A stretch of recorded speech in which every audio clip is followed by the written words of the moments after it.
Today's devotion is titled Small Beginnings, and we are on day 362. That's right. If you are following along numerically, this might have taken you 3 years to get to this point, but today we are close to the very end of 365 days of reading the Bible through in a year, and we're doing it alphabetically.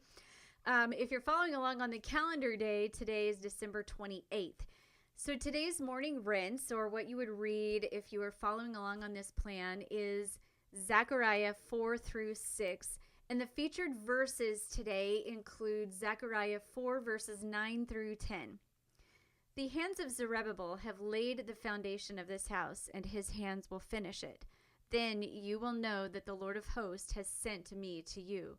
For who has despised the day of small things? But these 7 will be glad when they see the plumb line in the hand of Zerubbabel. These are the eyes of the Lord which range to and fro throughout the earth. I cannot tell you how many times I have heard the popular quote, "Despise not small beginnings."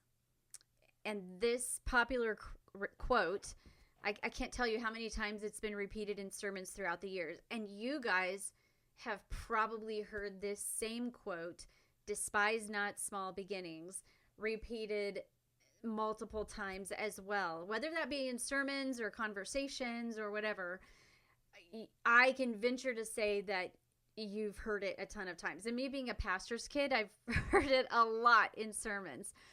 But where does this popular quote come from? I have often wondered if there was a story it links to, or if it was just a great motivational phrase that somebody concocted up and just sort of there it was. But today's featured verses shows us the actual scriptural reference. Zechariah was one of the prophets who ministered to the Jews who returned to Judah to rebuild the temple. And Zerubbabel was one of these men who returned. And you read that in Ezra chapter 1, verses 1 and 2.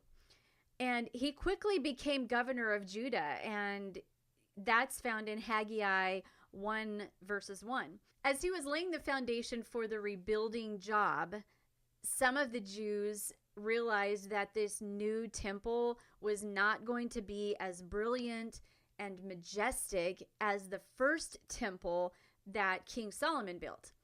And some of the Jews even became very discouraged. However, Zechariah was there to inspire them and to teach them the eyes of the Lord.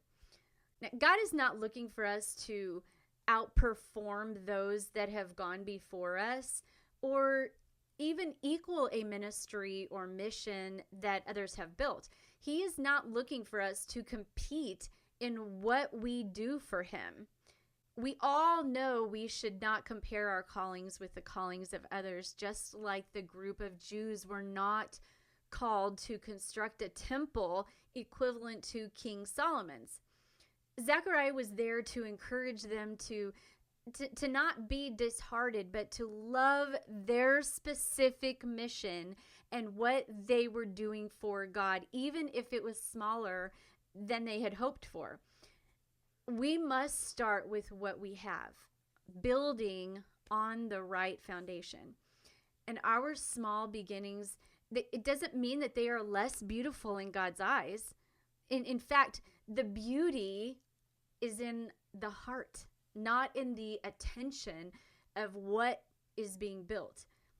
And as this year is coming to an end, and we are getting finished with the Z books and we're almost finished reading the entire Bible, I want you to be hopeful for the things that you will launch in the coming seasons of your life, and know that God sees your heart. And I want you to be excited for the inauguration of what is next in your small beginnings, whether they are tiny, tiny, or whether they're somewhat mediocre large or somewhat mediocre small, or whatever it is, when you launch something, it's usually small. Don't negate that, and don't compare it to what other people are doing, but be excited for that. I want to read the featured verses again to you today. The hands of Zerubbabel have laid the foundation of this house, and his hands will finish it. So you might be actually laying a foundation of some small beginning of something, and you may finish it. It says there, the hands of Zerubbabel have laid the foundation of this house, and his hands will finish it. Then you will know that the Lord of hosts has sent me to you. And I pray that you will have confirmation of what you are about ready to embark on. For who has despised the day of small things? But these 7 will be glad when they see the plumb line in the hand of Zerubbabel. These are the eyes of the Lord, which range to and fro throughout the earth. And I love that verse too, where it says, the eyes of the Lord will range to and fro throughout the earth. It's mentioned that several other times in the Bible where, God's looking back and forth, to and fro, to find somebody who will be willing to do the work. And as this year comes to a close and you're starting on something new in the new year, I am so excited for what that is, and that small thing that you're starting. So today's challenge to dig deeper is, have you found yourself comparing what you are doing for the Lord, or what is in your heart to do for the Lord, and comparing that to what others are doing, and then believing that it's less valuable? Have you ever found yourself doing that? I have.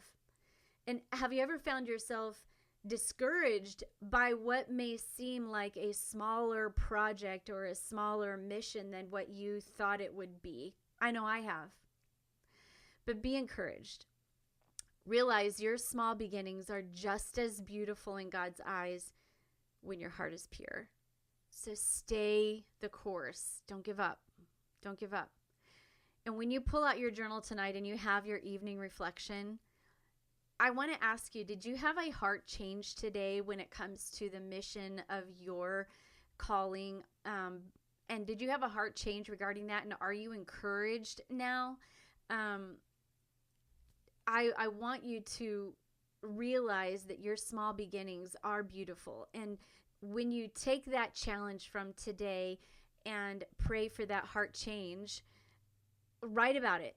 Write what your thoughts are. Did you have a different perspective? Did you change anything about the way that you thought or are thinking?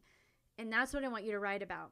And I hope that today encouraged you, especially as we're coming to a close, and finishing out reading the Bible through in a year.